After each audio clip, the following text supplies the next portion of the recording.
Bob here from Hot Track RC. The Factory Works RC10 4-wheel drive chassis brace just came in. We're going to install it on this buggy and see what we think, so stick around!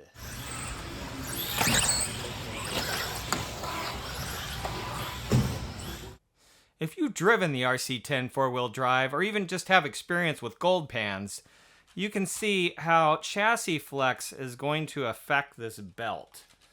And it will cause quite a bit of slack to develop in this belt. You know, that is way too loose, and then that's good. But what am I doing? I'm just creating some different flexure on the chassis.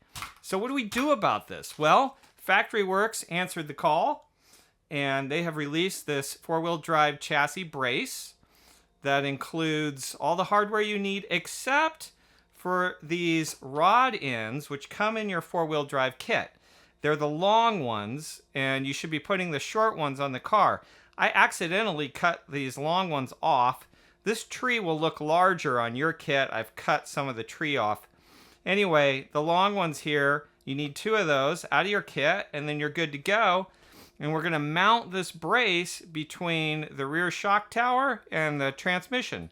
And hopefully that's going to lock things up and get rid of that chassis flex and allow us to run our belt a little bit looser so that we don't have to overcompensate for chassis flex by tightening the belt.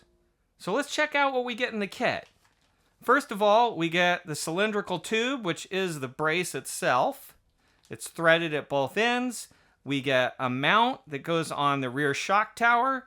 We get a couple pivot balls. We get a couple cap screws and 2 set screws. And then we need to use our shock rod ends, as I mentioned. So let's open this up. And pretty nice packaging that they give you.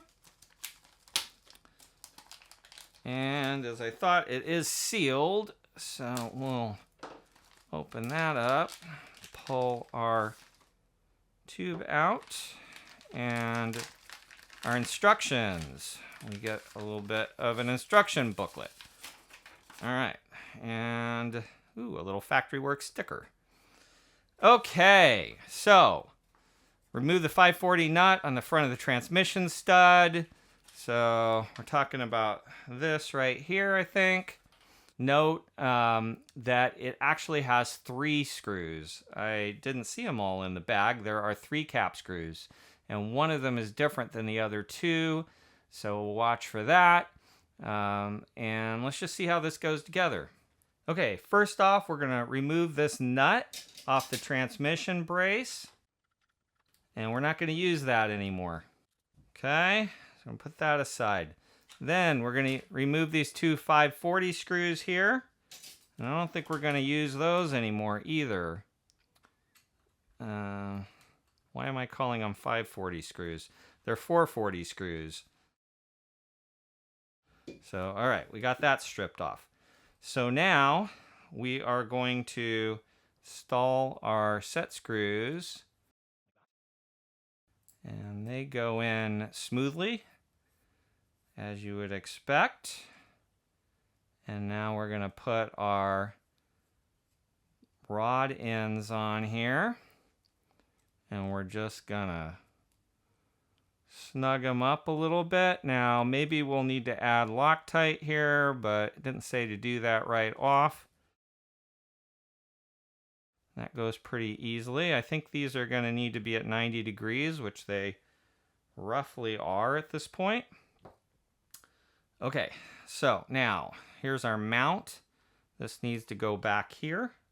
Now we're going to use the 2 screws that are the same length. Now one of them is a different diameter. One of them is the 540 and the others are the 440. So these are the 2 440 screws. They're longer than the ones we had in here, obviously, because they have to go through this mount. Okay, so now this mount is securely attached and it looks pretty good. So now we've got our 540 screw up here that is exposed. Notice how these swivel balls or ball nuts have a captive top surface with wrench flats on it. This has to go through the ball end first. Maybe this. So that now can be threaded onto your 540, which it is doing.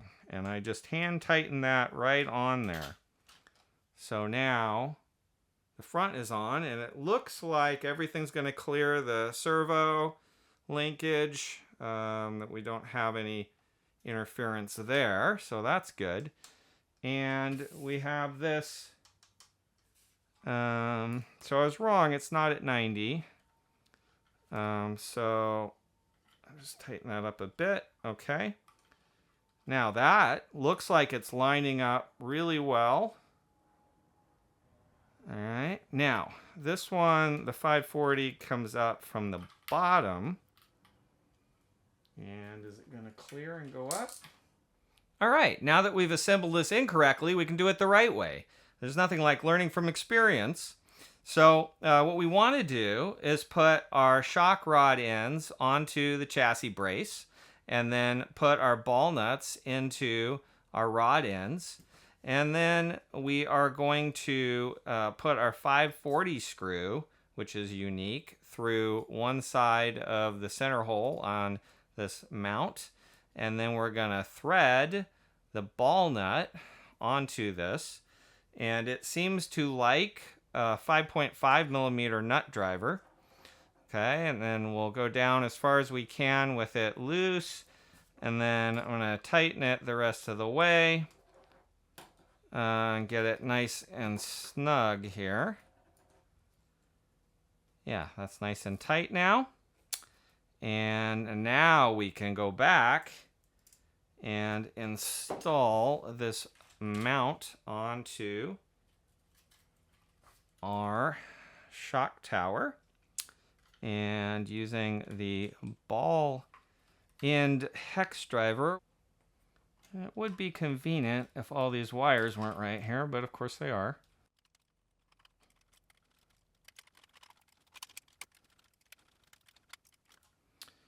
Okay, and we'll just snug these fasteners up with a regular hex. And that is on there. Okay, and now we just drop the front end. Go back to our 5.5 millimeter. Tighten that up, and that is it. Okay, so I made that look a lot harder than it needed to be, but it's pretty straightforward once you do the things in the right sequence. There is a little bit of play between the ball nut and these shock rod ends, so you can feel that a little bit. But the chassis flex is greatly limited, and you can only go so far. My buggy's been to the track, and it's been broken in, so the belt's already loosened up a little bit. The chassis is probably permanently set in a new position, and I can adjust it quite a bit tighter with this belt adjuster, but I'm going to run out of stroke, particularly if it continues to get loose. So I'm thinking of trying and putting a washer in between the front and the rear ball rod end and the brace. Now you could just loosen these up and leave some exposed thread here. To me, that doesn't feel like a really elegant solution. So I'm going to see if washers will fit in here and look halfway decent. So let us pull the 5.5 millimeter ball nut back off of here. Okay, and that I think is all I'm going to have to do. I can immediately unthread this and easily install this washer. Okay, and thread this back on. Now, the only thing I don't love about this is the washer is a little bit bigger OD than this, but actually it doesn't look that bad. So let's see if we do that on both ends. This is quite easy to do, by the way. So I think this might be the ticket for adjusting the chassis a little bit. Of course, it's going to flex the chassis, so you don't want to go too far. Mine, I think, could use a little bit, but we'll see here. So now if I get a washer on each end, which, of course, I wouldn't have to do it particularly that way. I could put 2 washers on one end, whatever. Okay. So now I've got too much. So I'm going to drop it to just 1 washer, which is kind of nice because that gives a lot of adjustability. And of course, we could go to a thinner shim instead of this thick washer. So let's see what just 1 does here. And that might be the ticket. We'll see. Okay, now you potentially could have a clocking issue like this. I'm going to go all the way around. All right, seems okay. Okay, now, let's see. Maybe 1 is just too much. But if I pull on the chassis a little bit, no, I think this is going to go. I think that is going right down easily. Okay. How does this feel? That is not bending under normal forces. The kit does warn it's not indestructible. If you smash it into a wall at 30 miles an hour, something may bend. But that feels very rigid now. So now I could go ahead and do a fine adjust with my belt tensioner here if I want to get more. It suggests that you can run the belt a little bit looser because the chassis is not going to be able to continue to flex. It hits this hard stop, and that's as far as it's going to go. But you're still going to have to see where that limit is. I think I might still need to adjust a little bit more. And maybe I could go back to a washer under the front and the back. So I may try that. So I ended up putting the second washer in the front. I think this is the extreme of spacing that you would want to use. And be very careful that you don't strip your ball nut as you put it back onto your 540. Because of the angle of the stiffener brace here, it gets a little bit looser as the nut goes onto the screw. So it's hard to get started. You have to flex the chassis and carefully line it up and get it to go. I like this, though, because I think the chassis is very straight. And if it was a little bit warped, I can't detect it now. And it's quite stiff.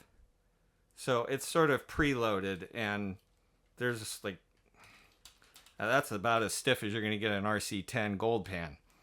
I feel like that's pretty nice. The belt tension, I think, is good. You might be able to run it a little bit looser, but I think this is going to run well and not skip. So I'm happy with that. I mean, that you can pick it up. It's like a handle. I like it. All right, what about the body? It appears that there'll be clearance everywhere. I guess this is the only area right here where maybe we might think that there's some interference. No. It's not hitting anywhere here. I mean, it hits here on the shock tower, just like before, but that looks totally clear. And kind of an interesting new feature inside the car here. Let's check it out if I can get the pins in. All right. You can see the brace clearly through the window. I can look down the side here and see that it's clearing the body. So that's cool. I think that works. I think it's a really elegant, simple solution. It's adjustable. So I'm 2 thumbs up. So thanks for watching, and we'll see you next time.